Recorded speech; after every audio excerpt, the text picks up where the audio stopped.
प्रभु का दास को हम स्वागत करें।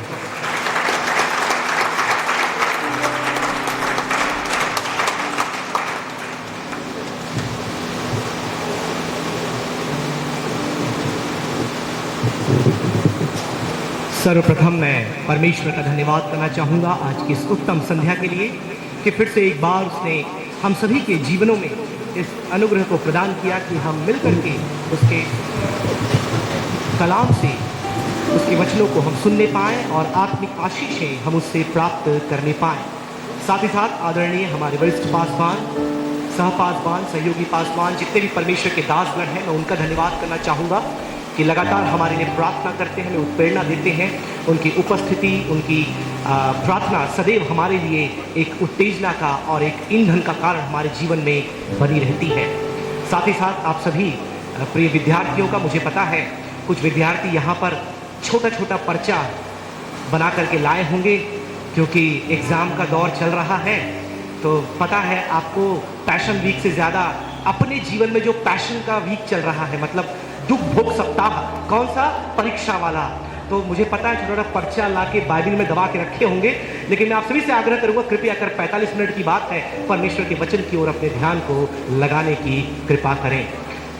बोलो खुदावंद प्रभु यीशु मसीह की आमीन। आज का दिन बहुत ही खास है क्योंकि पैशन वीक में आज का जो दिन है बहुत सारी घटनाओं को होते हुए आप देखते हैं। कुछ घटनाएं मैं आपके बीच में रख दूं ताकि आपको मालूम चले कि क्या कुछ गुरुवार के दिन में हुआ था। आज के दिन में आप देखते हैं प्रभु यीशु मसीह अपने चेलों को भेजते हैं कि वह फसह के पर्व के लिए, जो प्रभु की मेज की सेवा है, उसकी तैयारी करने के लिए उन्हें वो अग्रसर करते हैं कि तुम जाओ और फसह के पर्व के लिए, उस भोज के लिए तुम सारी तैयारियां करो।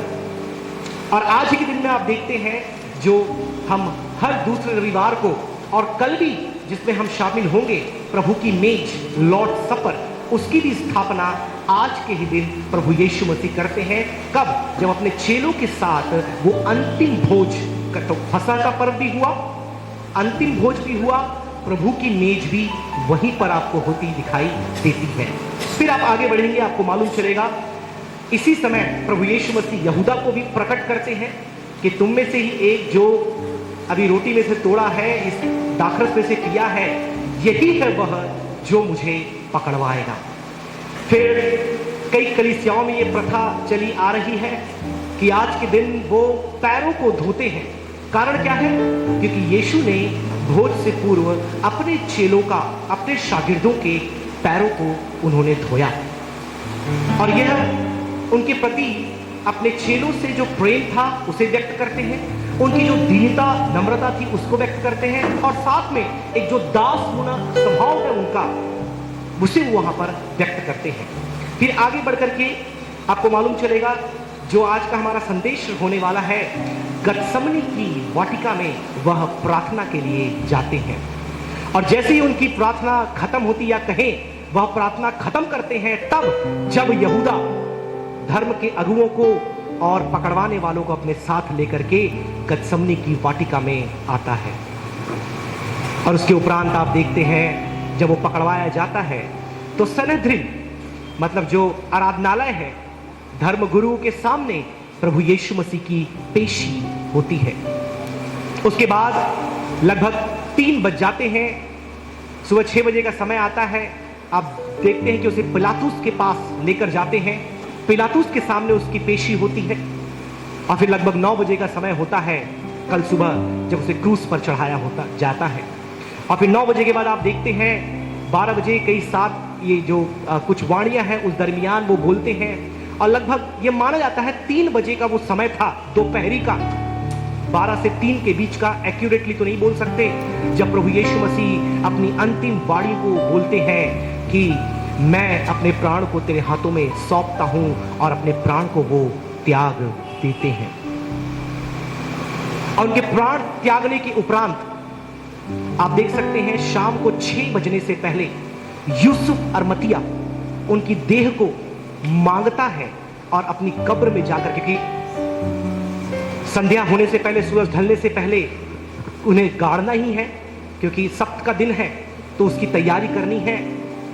तो वो उनकी लोथ को लेकर के उसे कब्र में गाड़ता है और इस प्रकार से आप देखते हैं घटनाक्रम वहां समाप्त होती है।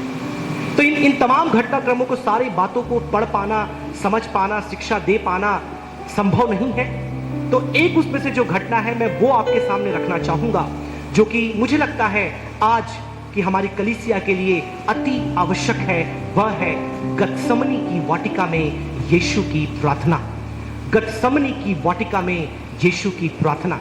और यदि आप इस भाग को पढ़ना चाहेंगे तो समदर्शी सुसमाचार में ही आपको यह पढ़ने के लिए मिलता है, क्योंकि यूहन्ना की सुसमाचार में, इंजिल में यह नहीं मिलता, क्योंकि वहां पर आपको कुछ और देखने को मिलता है जिसे हम याजकीय या महायाजकीय प्रार्थना बोलते हैं, प्रीस्टली प्रेयर, जो यीशु करते हैं, आपको वो देखने को मिलता है। लेकिन ये गतसमनी की वाटिका की प्रार्थना आपको यूहन्ना के सुसमाचार में देखने को नहीं मिलती। तो तीनों सुसमाचार में ये मिलता है। मत्ती की इंजिल में 26 अध्याय में आप देखेंगे ये वहां दिखता है।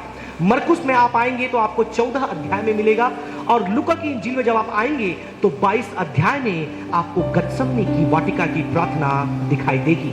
इसलिए हम बिना समय गवाए क्यों ना मरकुस, जो मेरा आज का शास्त्र भाग है, मैं मरकुस से लेना चाहूंगा। तो मरकुस रचित सुसमाचार उसके 14 अध्याय को खोलने में सहायता करें, और अगर माइक्रोफोन आपके पास है मैं चाहूंगा उसे पढ़ने में सहायता करें। Gospel according to Mark chapter 14, 2 दिन के और बाद उसकी वर्स नंबर 32, वचन 32। फिर वे गतसमनी नामक एक जगह में आए और उसने अपने चेलों से कहा, यहाँ बैठे रहो जब तक मैं प्रार्थना करूं। और वह पतरस और याकूब और यूहन्ना को अपने साथ ले गया। शुक्रिया। आप देखते हैं पहली आयत में ही वहां पर वो शब्द आता है कि प्रभु यीशु मसीह यहां पर अपने चेलों के साथ प्रार्थना करने के लिए आए। और मैं जब इस शास्त्र भाग को पढ़ रहा था, मैंने कभी इसमें से संदेश नहीं दिया, ना शिक्षा दी है, पहली मर्तबा ये मेरे लिए था। तो इसलिए मैं पासबान का भी धन्यवाद करना चाहूंगा कि उन्होंने मुझे अनुमति दिया कि आज के दिन मैं प्रभु के वचन की शिक्षा आपके बीच में लेकर के आऊं। तो मैंने जब इसे पढ़ा, मेरे खुद की अंतरात्मा ने, परमेश्वर ने बातें की और मेरे दिल को इस शास्त्र भाग ने स्पर्श किया। और ये इतना एक intimate, vulnerable and so deep circumstance है जिसको समझ पाना मेरे लिए उतना आसान नहीं था। और अभी मैं कहता हूं, मैं पूर्णतः इस प्रार्थना को नहीं समझ पाया। इसलिए मेरे शीर्षक जो आज के संदेश का दिया है वह है अवर्णनीय वर्णन, इनडिस्क्राइबेबल डिस्क्रिप्शन, या फिर आप ये बोले एक ऐसी प्रार्थना जिसका वर्णन हम नहीं कर सकते। क्योंकि ये जो प्रार्थना है, प्रभु यीशु मसीह ने कई प्रार्थनाएं की। उन्होंने चेलों के साथ प्रार्थना की, चेलों के लिए प्रार्थना की, बीमारों के लिए प्रार्थना की, और कई जगह आप देखते हैं यीशु ने प्रार्थना की। लेकिन ये जो एक प्रार्थना है, ये ऐसी प्रार्थना है जहां पर यीशु किसी और के लिए, सेकंड पर्सन या थर्ड पर्सन के लिए प्रार्थना नहीं कर रहा। यहां पर यीशु अपने आप के लिए प्रार्थना कर रहा है। He is interceding for himself. और जब वो ये प्रार्थना कर रहा है, आप गौर करें, उसके चेले भी उसके साथ नहीं है। क्योंकि वचन में जब हम पढ़ेंगे आप देखेंगे कि जब वो प्रार्थना करने के लिए गया तो चेले जहां है वहां से लगभग एक पत्थर फेंकने की दूरी तक, वहां पर वो शब्द आया है, अपने आप को उसने अलग कर दिया। ये मानो बिल्कुल उतनी दूरी होगी जितना दूर पास्टर जयंता मुझसे बैठे हैं, इतनी दूरी पर यीशु चला गया और फिर वो पिता से प्रार्थना करने लगा। ये एक ऐसी प्रार्थना है मेरे प्रियो जिसे हम समझने का प्रयास करें तो नहीं समझ सकते, क्योंकि यह प्रार्थना हमारे लिए नहीं, लेकिन एक परमेश्वर पुत्र का, परमेश्वर पिता के सामने रखी गई प्रार्थना है। इतनी घनिष्ठ, इतनी गुप्त, इतनी अद्भुत। तो उसको जब मैं पढ़ रहा था, कई बातें मेरे जहन से होकर के गई, कई विचार मेरे अंदर आए, लेकिन बहुत मुश्किल रहा मेरे लिए इन बातों को समझ करके आपके बीच में रख पाना। लेकिन लगातार जब इस प्रार्थना को मैं पढ़ रहा था, मैं अपने आप के लिए प्रार्थना कर रहा था, अपनी कलीसिया के लिए प्रार्थना कर रहा था कि प्रभु इस प्रार्थना में कई बातें हैं, आखिर कौन सी ऐसी बात है जो हमारे आत्मिक उन्नति के लिए आवश्यक होगा। तो लगभग 11 बातें इस प्रार्थना में मुझे दिखाई दी, जो मैं आपके बीच में आज रखना चाहूंगा। और यदि आप इस प्रार्थना को देखें, आपको मालूम चलेगा यह प्रार्थना केवल एक ही वाक्य का है, ओनली वन लाइन, केवल एक ही वाक्य। उसके नेक्स्ट स्लाइड में आप आएंगे, मालूम चलेगा, let this cup pass, let this cup pass from me, but let not my will but thy will be fulfilled. हो सके प्रभु तो यह कटोरा मेरे सामने से हट जाए, और यदि नहीं तो मेरी नहीं वरन तेरी इच्छा पूरी होने पाए। और यदि इस प्रार्थना को आप मत्ती के इंजील में पढ़ते हैं, आपको मालूम चलेगा, मरकुस भी इस बात को कहता है कि परमेश्वर तेरे लिए सब कुछ संभव है, तेरे लिए सब कुछ संभव है, तू सब कुछ कर सकता है, लेकिन यदि यह कटोरा तू यहां से हटा दे तो अच्छा होगा, और यदि नहीं तो भी मेरी नहीं वरन तेरी इच्छा इसमें पूरी हो पाए। केवल एक लाइन की प्रार्थना, लेकिन इस एक लाइन की प्रार्थना में इतना वजन है, इतना भार है, इतना गहन चिंतन है, इतनी निकटता, इतनी वेदना, इतना दुख है, जिसको बखान कर पाना एक मनुष्य के लिए असंभव है। और जब आप ये गतसमने की वाटिका के बारे में कुछ बातें मैं आप तक पहुंचाना चाहूंगा, मैं चाहूंगा कि उसकी अगली स्लाइड में आ जाए। 11 बातें मैं आपके बीच में रख दूं, फिर समय बाद में मिले या ना मिले, लेकिन ये 11 बातें आप नोट कर लें, और आप जब भी इस प्रार्थना को पढ़ें इन 11 बातों को ध्यान में जरूर रखिएगा। मैं रख देता हूं आपके सामने। सबसे पहली बात आप इसमें देखते हैं, इस प्रार्थना में सबसे पहली बात दबाव। एक दबाव को आप देखते हैं यीशु के जीवन में जब वो प्रार्थना में है, क्योंकि वो 2-4 शब्दों को यहां इस्तेमाल करता है, आगे मैं आपको इसके बारे में बताऊंगा। दबाव के साथ दूसरी बात इसमें देखते हैं दुख को। यह प्रार्थना, कई बार हम प्रार्थना करते हैं, प्रार्थना में कई भाग हम खुद आपको सिखाते हैं। प्रार्थना में धन्यवाद होता है, प्रार्थना में स्तुति होती है, प्रार्थना में जय जयकार होता है, प्रार्थना में विनती रखी जाती है, फिर धन्यवाद के साथ हम प्रार्थना समाप्त करते हैं। लेकिन इस प्रार्थना में आपको दिखाई देगा दुख, दबाव, दबाव के बाद दुख, दुख के बाद जब आप आगे बढ़ते हैं आपको दुआ दिखता है। इस दुआ में आपको मालूम चलेगा एक दलील है जो यीशु मसीह लेकर के आता है। दुआ में कई बातों को हम रखते हैं, लेकिन इस दुआ में एक दलील है। वो दलील क्या है? कि इस कटोरे को तू मेरे सामने से हटा दे। लेकिन वहां पर आप एक दुविधा को भी देखते हैं, ऐसी दुविधा जो यीशु के जीवन में, सेवा काल में आपने कभी नहीं देखी। वो दुविधा आज इस वाटिका में यीशु के जीवन में आप देखते हैं। दुविधा के बाद आप देखते हैं दैविक और दैहिक, डिवाइन और ह्यूमन नेचर में कॉन्फ्लिक्ट को आप देखते हैं, संघर्ष को आप देखते हैं। उसके बाद आप देखते हैं जब वो चेलों के पास आता है तो उन्हें की दुर्बलता की अवस्था वो देखता है कि वो थक करके, निराश होकर के सोए पड़े हुए थे। दुर्बलता उनके जीवन में, और कहता है spirit is ready but the body is weak. आत्मा तो तत्पर है वरन शरीर दुर्बल है। आप दुर्बलता को देखते हैं।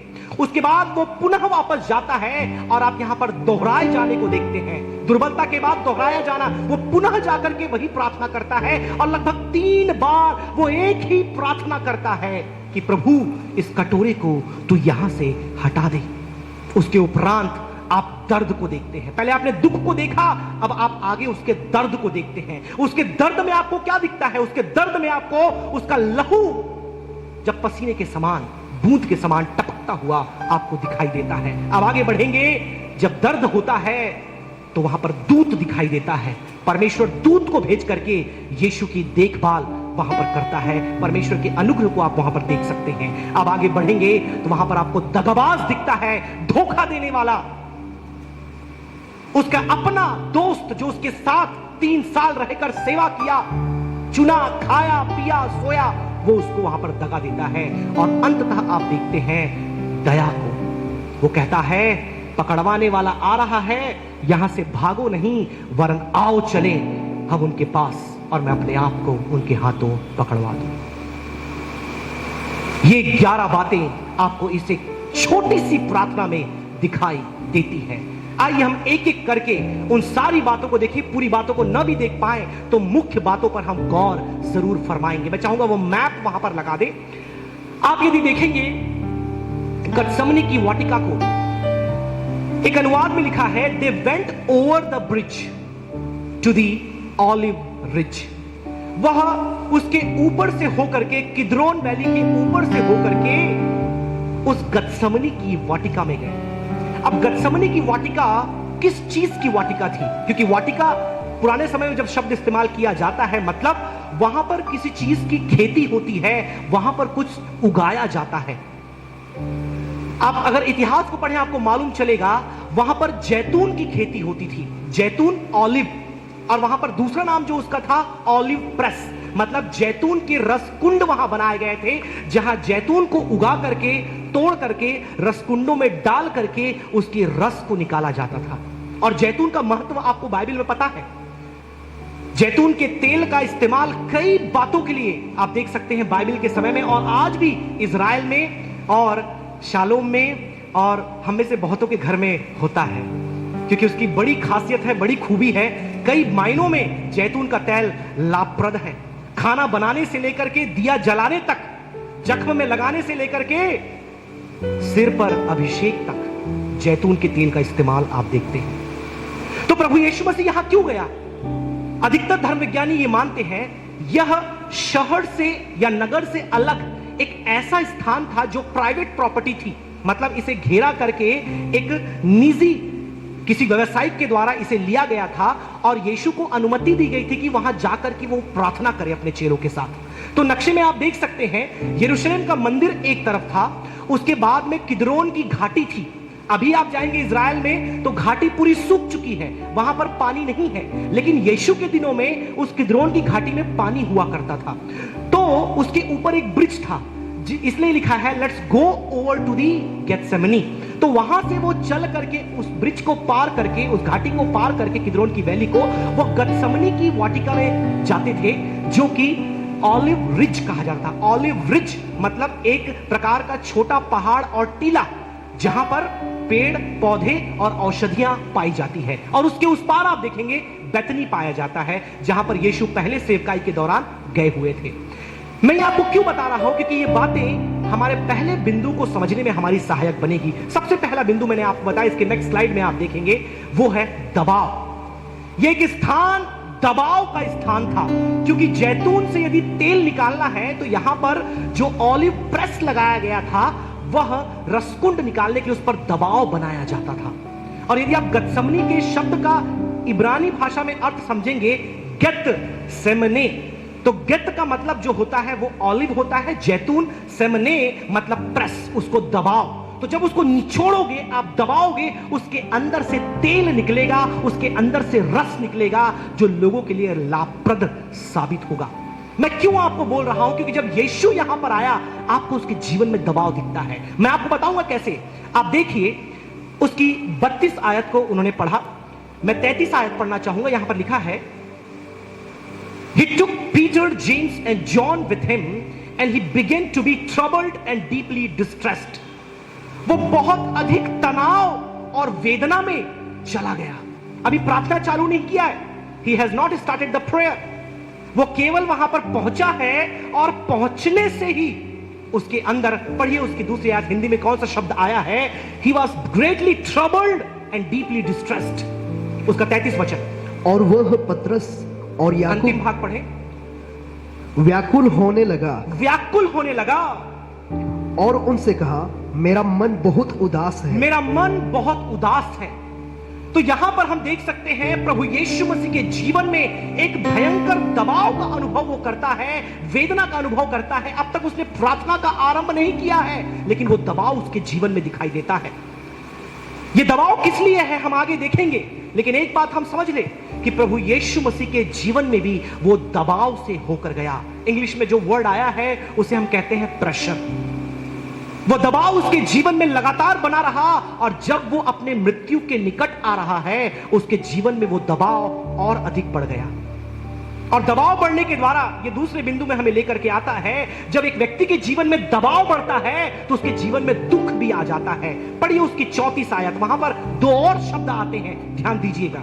वर्स नंबर 34, और उनसे कहा, मेरा मन बहुत उदास है, मेरा मन बहुत उदास है, यहां तक कि मैं मरने पर हूं। यहां तक कि मैं मरने पर हूं। तुम यहाँ ठहरो और जागते और रहो। उनको बोलता है, हमेशा वो उनके साथ प्रार्थना किया, उनके संग रहे, कि यहां पर बोलता है तुम यहां पर ठहरो, जागते रहो, मैं जाकर के प्रार्थना करता हूं। आगे पढ़िए।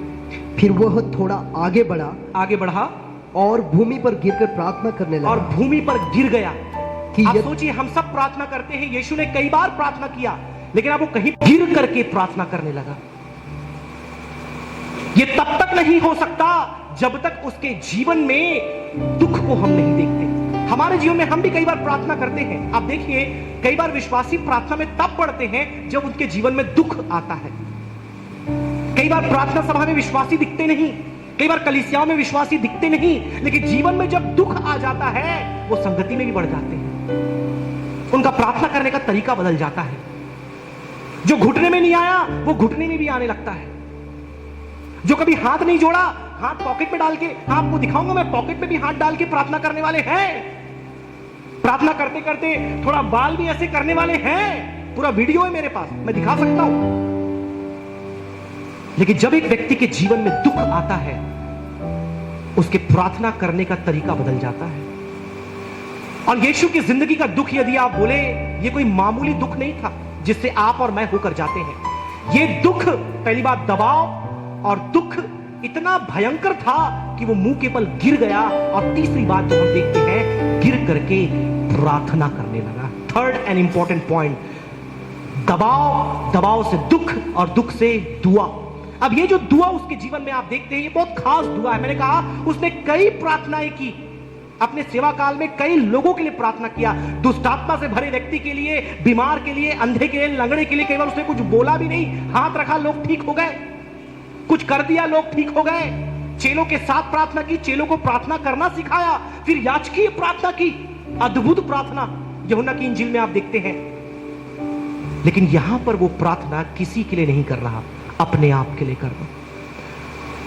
इसलिए मैं कहा, this is so intimate and vulnerable situation in the life of Jesus Christ. इतना जोखिम भरा, इतना दर्दनाक, इतना वेदना से भरा है कि वो अपने लिए प्रार्थना कर रहा है। उसकी दलील है। प्रार्थना में कई बातें हम बोलते हैं, लेकिन यहां पर वो एक दलील रखता है। दलील का मतलब क्या है? एक याचना, एक विनती। वो विनती क्या है? इस प्रार्थना को यदि आप देखें, सरल भाषाओं में 4 पार्ट इस प्रार्थना में पाए जाते हैं। इस दुआ में 4 बातें आपको दिखती है। सबसे पहली बात, नेक्स्ट स्लाइड में आ जाएं, ये दुआ किससे की जा रही है? आप देखते हैं, this prayer is directed to Father. ये प्रार्थना परमेश्वर पिता से की जा रही है। लेकिन इस प्रार्थना में एक शर्त है। वो शर्त ये है, यदि तू चाहे, यदि तू करे, यदि तेरी इच्छा है। और प्रार्थना क्या है? याचना क्या है? दलील क्या है? कि इस कटोरे को मेरे सामने से हटा दे। कटोरा क्या है हम आगे समझेंगे। इस कटोरे को मेरे सामने से हटा दे। लेकिन उसके बाद अंत में इस प्रार्थना की खूबसूरती आप देखिए, यहां पर आपको समर्पण दिखाई देता है, एक सबमिशन दिखाई देता है कि यदि नहीं तो मेरी नहीं, वरन परमेश्वर पिता तेरी इच्छा मेरे जीवन में पूरी हो जाए। हम भी कई प्रकार की दुआ तो करते हैं, लेकिन क्या हमारी दुआ में ये 4 बातें पाई जाती है? यदि नहीं तो आज हम यीशु से सीख लें।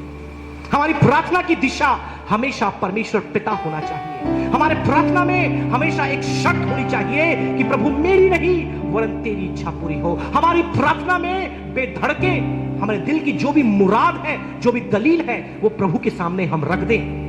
और एक समर्पण हमारे अंदर होना चाहिए कि प्रभु यदि ये नहीं भी पूरा होता है, तेरी महिमा मेरे जीवन में पूरी हो जाए।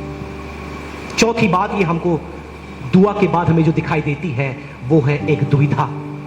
दुविधा, दुविधा का मतलब क्या होता है? इनडिसाइसिवनेस। आप सुनिश्चित नहीं कर पा रहे मुझे क्या करना है। आप निर्णय नहीं ले पा रहे मुझे कहां जाना है। आप निश्चित नहीं कर पा रहे कि मैं क्या करूं।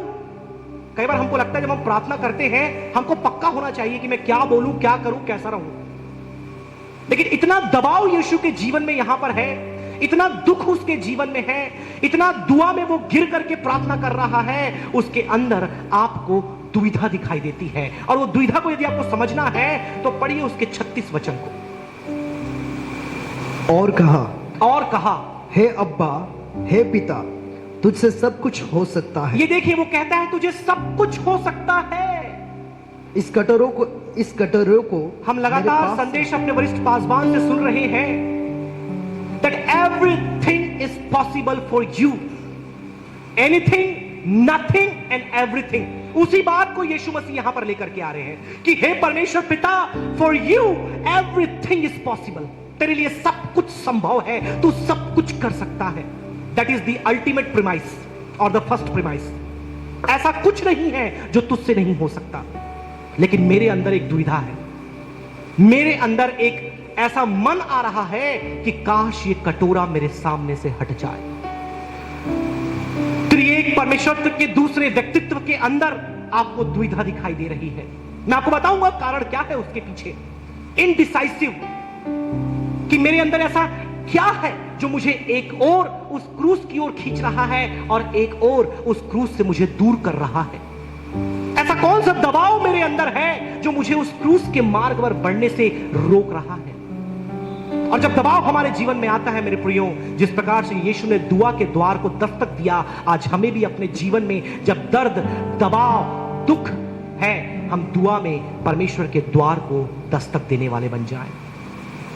आगे आप देखेंगे वो कहता है yet I want, I don't want, yet I want। दुविधा क्या है उसके अंदर में? हां, मैं चाहता हूं कि कटोरा हट जाए, लेकिन मैं चाहता हूं कि तेरी इच्छा पूरी हो जाए और ये कटोरा ना भी हटे, मैं इसको पीने को तैयार हूं। And that brings us two point number 5। पांचवें बिंदु में हम आते हैं, a conflict between divine and human. आप दैवीय और दैहिक व्यक्तित्व में प्रभु यीशु मसीह के एक संघर्ष को देखते हैं, एक युद्ध को देखते हैं, एक लड़ाई को देखते हैं, जो युद्ध आपको उसके जीवन में कभी भी नहीं दिखा। और ये बहुत ही मुश्किल है मेरे लिए आपको बता पाना, क्योंकि मैं खुद इस बात को अब तक पूरा नहीं समझ पाया हूं।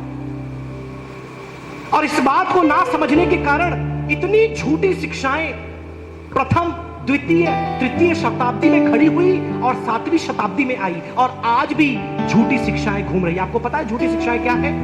यीशु मसीह के व्यक्तित्व को लेकर के, कि क्या वह परमेश्वर था, क्या वो मनुष्य था, क्या वो 50% मनुष्य था, क्या वो 100% मनुष्य था, क्या वो 50% परमेश्वर था, 50% परमेश्वर था, क्या वो परमेश्वर था, मनुष्य के समान दिखता था, क्या वो मनुष्य था, परमेश्वर के समान दिखता था, क्या उसके अंदर एक मनुष्यत्व था और ईश्वरत्व नहीं था, या ईश्वर तो आत्मा थी, मनुष्य देह था, क्या उसके अंदर मनुष्य की इच्छा थी या परमेश्वर की इच्छा थी, क्या उसके अंदर 2 आत्माएं थी या उसके अंदर एक आत्मा थी।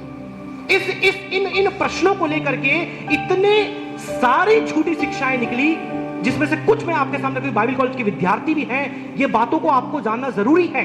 इसके नेक्स्ट स्लाइड में आप आएंगे, सबसे पहले एरियनिज्म आया। एरियनिज्म एरियस के द्वारा डेवलप किया गया था। उसने आकर के बोला कि प्रभु यीशु मसीह क्या है? एक सृष्टि किया हुआ व्यक्तित्व है, मनुष्यों में उच्चतम मनुष्य, परमेश्वर नहीं है। ये एरियस ने आकर के बोला कि प्रभु यीशु मसीह परमेश्वर नहीं है, वो सृष्टि किया हुआ परमेश्वर की सृष्टि है। उसके बाद एक दूसरे महाजन आए, अपोलस, जो अपोलिनेरियनिज्म लेकर के आए ना। अपोलिनेरियनिज्म के अनुसार वहां पर यह कहता है कि यीशु मसीह के पास मानवीय प्राण था, लेकिन वह मानवीय प्राण दैवीय वचन के द्वारा स्थानांतरित हो गया। The human soul was replaced by divine logos. मतलब वो, उसके अंदर प्राण, मनुष्य का इच्छा, मनुष्य का आत्मा, मनुष्य की बुद्धि नहीं थी, केवल ईश्वरीय बुद्धि समझ उसके अंदर थी। मतलब ही रिजेक्टेड द ह्यूमन नेचर। फिर उसके बाद आ गए मोनोफिसिटिज्म, जिसको यूटिकियनिज्म भी बोलते हैं, क्योंकि यूटिकस के द्वारा ये लाया गया था। वो आकर के बोलता है Christ had only one nature, Yeshu के अंदर केवल एक ही स्वभाव था, और वो स्वभाव जो दैवीय था, मनुष्य उसके अंदर कुछ भी नहीं था। फिर आगे एक और आते हैं नेस्टोरियन, वो आकर बोलते हैं कि यीशु के अंदर 2 डिस्टिंक्ट पर्सन थे, 2 अलग अलग व्यक्तित्व थे जो एक के बाद एक काम करते, जिसको बोलते हैं मल्टीपल पर्सनालिटी डिसऑर्डर। अभी देखते देखते हंस रहा है, तुरंत से गुस्सा हो जाएगा, एकदम से फिर हंस रहा है, फिर गुस्सा। मतलब यीशु के अंदर ऐसे 2 पर्सनालिटी थे, कभी वो दैवी हो जाता था, कभी वो मनुष्य बन जाता था, भाई नेस्टोरियन के अनुसार। और अंत में 7वीं शताब्दी में एक और झूठी शिक्षा निकल करके आई जो हमारे संदेश से जुड़ी है, जिसका मतलब है ही हैड टू नेचर्स, जो मोनोथेलाइट कहा जाता है, two natures, one person one will. लेकिन इन सारी झूठी शिक्षाओं का प्राथमिक चर्च फादर्स के द्वारा, अगुओं के द्वारा खंडन किया गया है। ये सब कुछ झूठी शिक्षाएं हैं। प्रभु यीशु मसीह 100%, हमारे वेस्ट पासवान ने हमें बहुत पहले इस बात पर जोर देकर के कॉमन चैपल में सिखाया था कि वो 100% परमेश्वर था, 100% मनुष्य था। 100% परमेश्वर की सारी इच्छा उसके अंदर परमेश्वर की बुद्धि, ज्ञान सब कुछ था। 100% मनुष्य की बुद्धि, इच्छा, प्राण, ज्ञान उसके अंदर था। 100%, 50-50 नहीं, 100%। और उसके अंदर दो इच्छाएं थी, एक परमेश्वर की इच्छा, एक मनुष्य की इच्छा। All conventional mainstream churches theologian agree that Jesus had two wills, दो इच्छा। और उन दो इच्छाओं को मैंने कहा दैहिक और दैविक इच्छा के बीच में आपको संघर्ष दिखता है। वो संघर्ष इतना भयंकर बढ़ जाता है। आप आगे देखते हैं पॉइंट नंबर 6, पढ़िए उसके 38 वचन को। जागते रहो और प्रार्थना करते रहो। वो थोड़ी ये प्रार्थना किया और चेलों को देखने के लिए गया। चेले वहां पर सो रहे थे और जब वो सोते हुए पाए, उनसे क्या कहता है, पढ़िए, कि तुम परीक्षा में न पड़ो। तुम परीक्षा में ना पड़ो। आत्मा तो तैयार है, आत्मा तैयार है, पर शरीर दुर्बल है। यहां पर आप दुर्बलता को देखते हैं, एक कमजोरी को देखते हैं। जब यीशु दैहिक और दैविक संघर्ष कर रहा था, उसके अंदर युद्ध चल रहा था, यहां पर चेले दुर्बलता की अवस्था में पड़े हुए सो रहे थे। और निश्चित तौर पर दिन भर लंबी सेवकाई उन्होंने की है, थकान शरीर में आ जाता है, दुर्बलता शरीर में आ जाती है। मैं उनको गलत नहीं बोल रहा, लेकिन उनके लिए था कि वो बैठकर यीशु के साथ प्रार्थना करें। भले यीशु उनसे दूर है, जागते रहें, यीशु को प्रेयर सपोर्ट वो करे, लेकिन यहां पर आपको प्रार्थना में दुर्बलता दिखाई देती है। ये दुर्बल हो गए, ये शिथिल हो गए, ये कमजोर पड़ गए और यीशु की सहायता नहीं कर पाए, उसके संग प्रार्थना में नहीं जुड़ पाए। हमें क्या सीख मिलती है कि हम अपने जीवन में इस आत्मिक दुर्बलता से बचें, प्रार्थना में हम बढ़े, ताकि हम आत्मिक जीवन में दुर्बल इन चेलों के समान ना हो जाए। इसलिए ये चेले जब यीशु को पकड़वाया गया, भाग गए। यहां तक कि पतरस, याद रखे 3 लोग साथ में थे, यूहन्ना, पतरस और याकूब, ये भाग गए, ये छोड़कर चले गए, क्योंकि इन्होंने प्रार्थना में अपने आत्मिक मनुष्यत्व को मजबूत नहीं बनाया था। और जब दुर्बलता को आपको दिखाई देती है, यीशु फिर जाकर के दोहराता है। पढ़िए पद 39, verse number 39। You see a repetition. और वह फिर चला गया, और वह फिर चला गया, और उन्हीं शब्दों में जो प्रार्थना उसने एक लाइन की थी, उन्हीं शब्दों में वो पुनः जाकर के प्रार्थना करता है। और ऐसा मेरे प्रियो आपको कहना चाहूंगा, 3 बार होता है। एक बार प्रार्थना करता है, आके देखता है चेले सो रहे, फिर जाकर प्रार्थना करता है, आके चेले सो रहे, फिर जाकर के वो प्रार्थना। 3 बार यीशु इस विषय के लिए प्रार्थना करता है, वो दोहराता है, क्योंकि उसके अंदर का वेदना, दुख, दर्द इतना ज्यादा है, असहनीय है, अवर्णनीय है। वो बार बार पिता के सामने अपनी दलील को, अपनी दुआ को वो रखता है। और ये हमें आगे लेकर जाता है 8वें बिंदु में। और ये यदि आपको जानना है तो आपको लूका के सुसमाचार में जाना पड़ेगा, क्योंकि वैद्य तो केवल वही है, चिकित्सक तो केवल वही है, मरकुस नहीं है। इसलिए लूका ने हमें बताया कि आगे उसके जीवन में क्या होता है। पढ़िए उसके 22 अध्याय, उसके 44 वचन को, जहां पर हमें हमारा 8वां बिंदु दिखाई देता है। पढ़िए। वह अत्यंत संकट में, लूक चैप्टर 22 वर्स नंबर 44। या ब्रदर प्लीज। वह अत्यंत संकट में व्याकुल होकर, वो अत्यंत संकट में व्याकुल होकर के और भी हार्दिक वेदना से प्रार्थना करने लगा, और भी हार्दिक वेदना से प्रार्थना करने लगा। और उसका पसीना मानो लहू की बड़ी बड़ी बूंदों के समान भूमि पर गिर रहा था। उसका पसीना मानो लहू की बड़ी बड़ी बूंदों के समान जमीन पर गिरने लगा। यहां पर आपको दिखाई देता है उसका दर्द। याद रखें, मैंने आपको पहले बताया था, दबाव और दबाव के बाद दुख। दुख उस समय उसका मानसिक था, आत्मिक था। लेकिन यहां पर जब पसीना लहू के समान टपकने लगा, बड़ी बड़ी बूंदों के समान, तो अब वो जो दुख था यहां पर शारीरिक दर्द वेदना में परिणित हो गया। और मैं क्यों बोल रहा हूं उसको शारीरिक दर्द हुआ होगा, क्योंकि यहां पर ध्यान से मैंने इस बात को आपको पहले बताया कि ये जो घटना है, उसके पसीने का लहू के समान बूंद बनकर टपकना, ये किसी भी सुसमाचार में आपको नहीं मिलता। क्योंकि इस बात को समझने के लिए, लिखने के लिए चिकित्सकीय विज्ञान का जानकारी होना बहुत जरूरी है। और जो लोग मेडिकल फील्ड से, आंटी यहां बैठी है, सर भी जानते हैं, आप में से बहुत से लोग जिस मेडिकल फील्ड में हैं, आप समझ पाएंगे। एक फेनोमेना होता है जिसको हर्मोड्राइटिस कहा जाता है। इस फेनोमेना में क्या होता है कि जब एक व्यक्ति अत्यंत गहन विचार, मानसिक पीड़ा, वेदना से होकर के जाता है, तो उसके जो दिमाग में, नसों में जहां पर पोर्स होते हैं, पोर्स मतलब जहां से पसीना बाहर निकलता है, उसमें जो उसके बारीक अणु पाए जाते हैं वो फट जाते हैं। जब वो फट जाते हैं तो वहां से रक्त का स्त्राव होने लगता है, रिसने लगता है। तो जहां से पसीना निकलना चाहिए वहां से खून निकलने, and it is very very rare phenomena.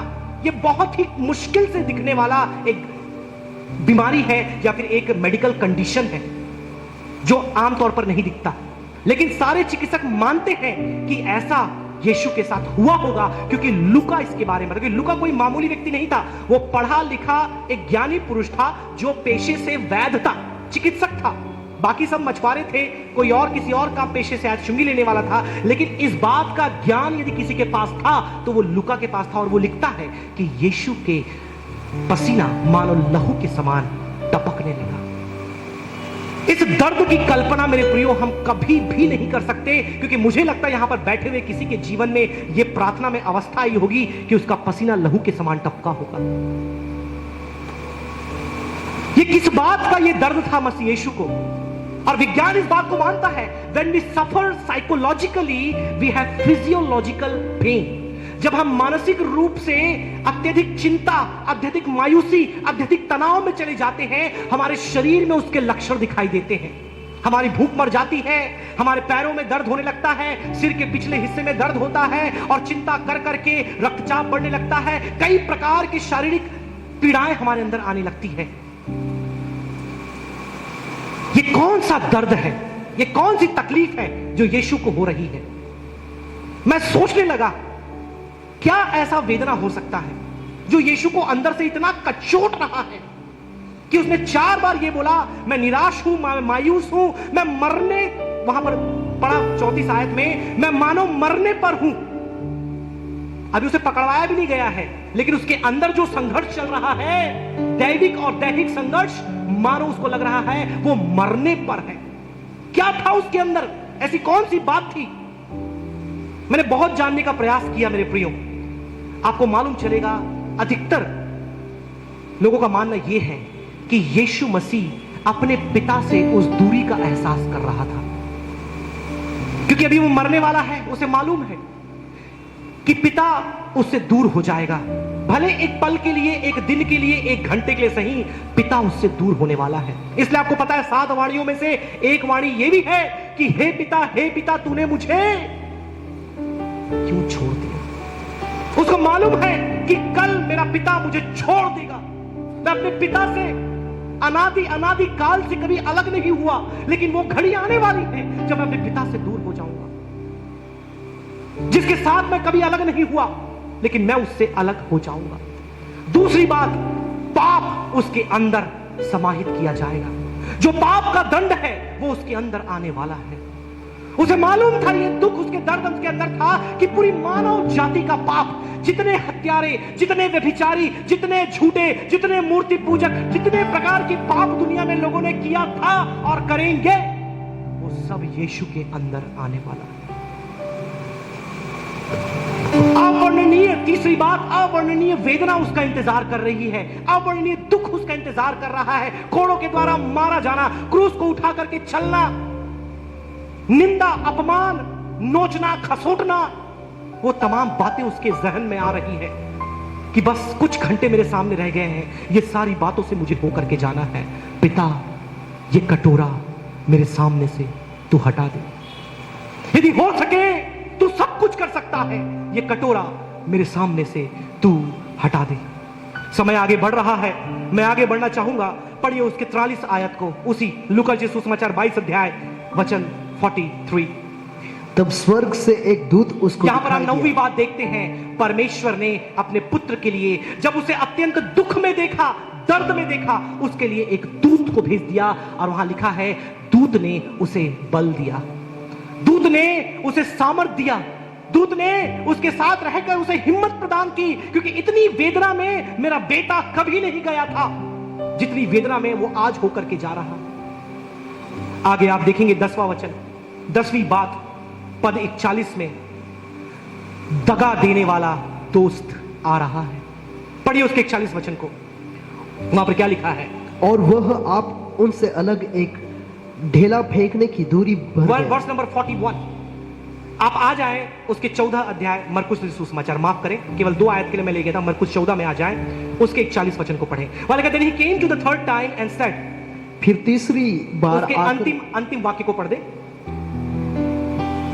देखो मनुष्य का पुत्र पापियों के हाथ पकड़वाया, देखो मनुष्य का पुत्र पापियों के हाथों पकड़वाया जाने वाला है, वो दगा देने वाला दोस्त द्वार पर है। और कल रेवरेंड डेविड ने इसके बारे में बताया कि दगा देने वाले जब अपने में से होते हैं, किस भावना से हम होकर जाते हैं, तो मैं उसमें समय बिताना नहीं चाहूंगा। मैं आखिरी और सबसे महत्वपूर्ण बात में जाना चाहूंगा, जो है दया।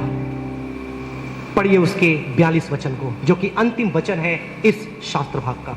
उठो चले, देखो मेरा पकड़वाने वाला निकट आ पहुंचा है। आप यहां पर देखिए, अधिकतर समय जब पकड़वाने के लिए, मैंने रविवार की सुबह आपको कहा था, खजूर रविवार में, जब पकड़ने के लिए, मारने के लिए कोई हमारे पास आता है तो हम दूसरी दिशा में भाग जाते हैं। लेकिन यहां पर यीशु को आप देखिए, जब उसे मारने के लिए, पकड़ने के लिए, क्रूस पर चढ़ाने के लिए आए, तो यहां तक कि वो उनके पास पहुंचे, उससे पहले चेलों को बोलता है, चलो उठो, let's be going, let's get going, आओ हम चले उनके पास।